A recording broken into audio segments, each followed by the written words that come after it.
तो हेलो दोस्तों, आज हम लोग जानेंगे चंपारण आंदोलन। कौन आंदोलन?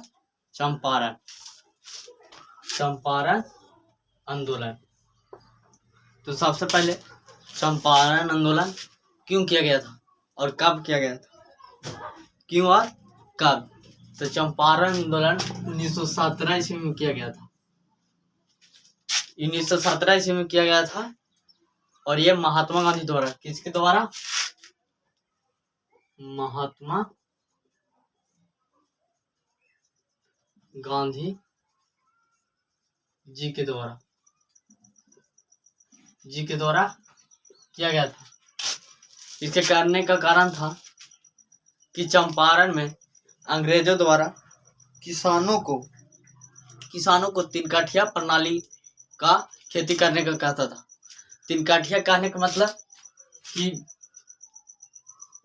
20 खेत में से 20 काठा में से 3 काठा नील की खेती। किसकी? नील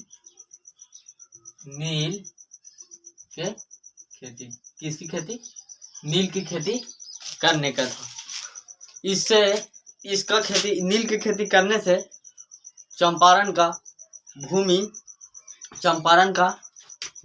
मिट्टी का उर्वरक शक्ति कम हो जाता था और इसमें उर्वरक शक्ति क्या होता था? कम होता था और इसमें 2-3 साल तक कोई अन्य दूसरे फसल का उत्पादन नहीं होता था। क्या नहीं होता था? नहीं होता था। और नील की खेती किया जाता था तो अंग्रेजों द्वारा नील की खेती को 100 रुपये में खरीदा जाता था। यानी लागत 500 लगा तो कितना? 100 रुपये देगा और ले जाएगा। इसमें कमी था। दूसरा, भूमि का उर्वरक शक्ति कम गया था और वहाँ 2 से 3 वर्षों तक अगला दूसरा फसल का उत्पादन नहीं किया जा सका, जिससे इससे चंपारण के किसानों ने अंग्रेजों से काफी परेशान थे और वहाँ के किसानों का स्थिति क्या था? दयनीय था।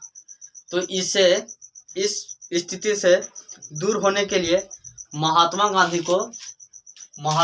को राजकुमार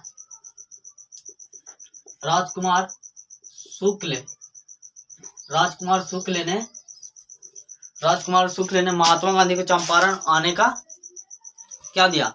चंपारण आने का अनुरोध किया। क्या अनुरोध किया? तो महात्मा गांधी ने इस राजकुमार शुक्ल को अनुरोध करने से पहले वह जांच लिया कि किस कारण हम चंपारण में हमें ही बुला रहे हैं।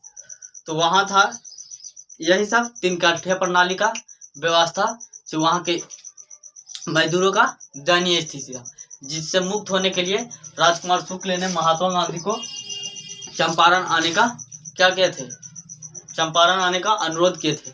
और यह महात्मा गांधी का बिहार में पहला आंदोलन था, चंपारण आंदोलन। पूछेगा महात्मा गांधी का बिहार में पहला आंदोलन, तो क्या? चंपारण आंदोलन। क्या? चंपारण आंदोलन। तो महात्मा गांधी आने से पहले ये सब जांच कर लिया तो आए तो सबसे पहले 2-3 आदमी को लेकर आए। पहला तो महात्मा गांधी आए थे, दूसरा बिहार के ही डॉक्टर राजेंद्र प्रसाद। कौन? डॉक्टर राजेंद्र प्रसाद जी के लाए और अनुग्रह नारायण सिन्हा को भी लाए थे। किनको?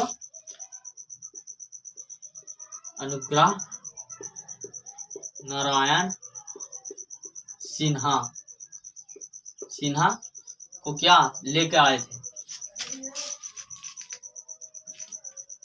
थे?